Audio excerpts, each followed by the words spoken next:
త్వరగా కానివ్వండిరా, టైం అవుతుంది. నమస్తే బాబాయ్. సరే సర్లే. ఫుల్ స్టాక్ ఉన్నట్టున్నది ఇయ్యాల.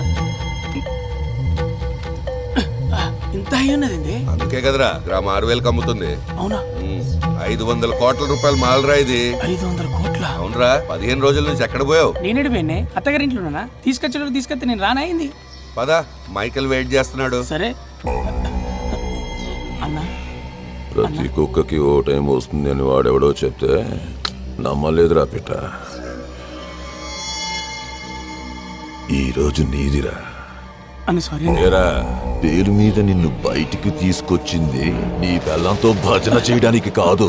అన్న సారీ అన్న, తప్పైందన్న, ఇంకోసారి చేయనన్నా. మీరు చెప్పిన రూట్లోనే పోతాన్నా. మొన్న ఇన్ఫర్మేషన్ వచ్చింది కాబట్టి టైంకి సరుకు షిఫ్ట్ చేశా. లేకపోతే మనందరం జరగదన్నా, నన్ను నమ్మన్నా, మీరు చెప్పిందే చేస్తానా. అయినా నా కొడక అసలు రూట్ ఎందుకు మార్చావరా? షార్ట్ కట్ రూట్ అని మార్చినా.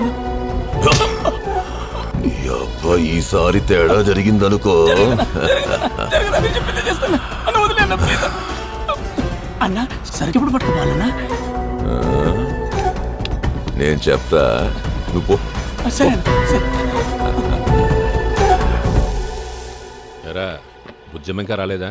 ఫోన్ చేశాను సార్, వచ్చేస్తుంది. బుజ్జమ్మ ఎవరు సార్? బుజ్జమ్మ ఎవరా? సార్ డాబాకు వచ్చేమనుకుంటా. ఇక్కడ భోజనం చేయడానికంటే కూడా బుజ్జమ్మ చూడడానికి ఎక్కువ మంది వస్తుంటారు. ఓ ఆ టైపా? సార్ కళ్ళు పోతాయి సార్. అంత బాగుంటుందా sir?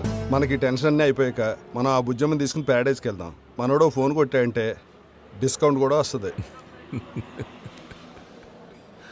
Sir, if you don't mind, ఒక సిగరెట్ ఉందా? మీరు చెప్పింది నిజమే సార్. ఈ సినిమాలు బాగా చూస్తాడు, అందులో ఇంగ్లీష్ సినిమాలు.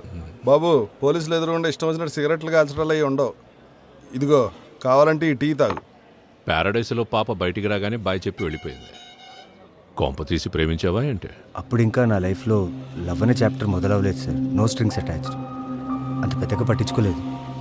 ఈ రోజులో అందరూ అంతే సార్. పని అయిపోయాక ఎవడో పరామర్శించడు. అందరూ మీలా ఉండరు సార్. నువ్వే అన్నావుగా అప్పటికి లవ్ అనే చాప్టర్ ఇంకా స్టార్ట్ అవ్వలేదని. ఓ, తర్వాత మొదలైందా? ఆ తర్వాత ఏం జరిగిందో చెప్పు. కంటిన్యూ. మా తాతయ్యకి సీరియస్గా ఉందని వెంటనే ఊరికి రమ్మన్నారు సార్. అరే, బ్యాండ్ సౌండ్ వస్తుందిరా, తాత పోయాడేమో. రేయ్, ముందు లేపురా. ఆడేసిన దానికి ఇప్పుడు లేడు కానీ మన పోదాం పద. అమ్మ చెప్పిన దానికి ఇక్కడ సిచ్యువేషన్కి అసలు సింక్ లేదేంట్రా? వీళ్ళు వెకేషన్ పెట్టి చాలు, అన్నిటికి రెడీ అయిపోతారు. ఏంట్రా లేట్గా వచ్చావు? తాతగారు పోయారా? తాతగారు పోవడం ఏంటి? ఏం మాట్లాడుతున్నాడు వీడు? ఈశ్వర్, కంగ్రాట్స్. తాతగారు పోయినందుక? రేయ్, అవన్నీ జాగ్రత్తగా సర్దండి. సరే వదినా. అమ్మ తాతయ్య. ఈశ్వర్, గీత ఇట్లా లోపల పెట్టు. సరే అమ్మయ్యా, టైంకి వచ్చేసావురా. అమ్మ తాతయ్య. ఏరా, మీ తాతయ్యకు సీరియస్ గా ఉంది అని చెప్తే తప్ప నువ్వు ఇంటికి రావా? పాత టెక్నిక్ అయినా నీ దగ్గర బానే పనిచేసింది. రేపు పొద్దున్న నీకు దేవికి పెళ్లి ఫిక్స్ చేసావు. సరే, నాకు అవతల చాలా పనులున్నాయి. రెడీ అవ్వండి ఇద్దరు. తర్వాత మాట్లాడుకోవచ్చురా. రెడీ సడన్ గా పెళ్ళి ఏంట్రా? అంటే డైరెక్ట్ గా ఫస్ట్ అంటే బాగోదు కదరా. అమ్మా, సడన్ గా ఈ పెళ్ళంటే మా దేవితో ఒకసారి నన్ను అడిగిండొచ్చు కదా. ఇది కూడా పాత సామెతేరా. కళ్యాణం వచ్చినా కక్కొచ్చినా ఆగదు అంటారు. నా మాట వినమ్మా, నాకు ఈ పెళ్ళొద్దమ్మా. ఏంట్రా, ఇప్పుడు ఈ పెళ్లి చేసుకోవా నువ్వు? అది కాదమ్మా. ఊర్లో వాళ్ళందరికీ నా కొడుకు నేను ఏం చెప్తే అది వింటాడు, నా మాట జవదాటాడు అని గొప్పలు చెప్పుకున్నాను రా. ఇప్పుడు వాళ్ళు నన్ను ఎంత అవమానించినా పర్వాలేదు. ఏమండి, వీడి పెళ్లి చేసుకోడంట. ఆ పందిరి పీకి పడేయండి. మన బంధువులందరికీ రిటర్న్ టికెట్ వేయకుండా పంపించేయండి. ఆ పంతులకు అడ్వాన్స్ ఇచ్చాం కదా, అది తిరిగి తీసేసుకోండి. నానా, ఏంట్రా ఇది? ఇంత సడన్ గా పెళ్లి ఏంటి నానా? సడన్ గా ఏంట్రా? వారం నుంచి నీ సెల్కి ట్రై చేస్తున్నాం, స్విచ్ ఆఫ్ ఉంది. మీ ఆఫీస్కి మనిషిని పంపిస్తే నువ్వేమో సెలవు మీద వెకేషన్కి వెళ్ళా ఉన్నారు. తాత కండిషన్ తెలుసు కదా ఎలా ఉందో. అయినా మీ అక్కకి మనం తప్పించి ఎవరున్నారు? దేవుని చిన్నప్పటి నుంచి నీకు ఇద్దాం అనుకున్నదేగా. కొంపదీసి ఎవరినైనా ప్రేమించావా ఏంటి?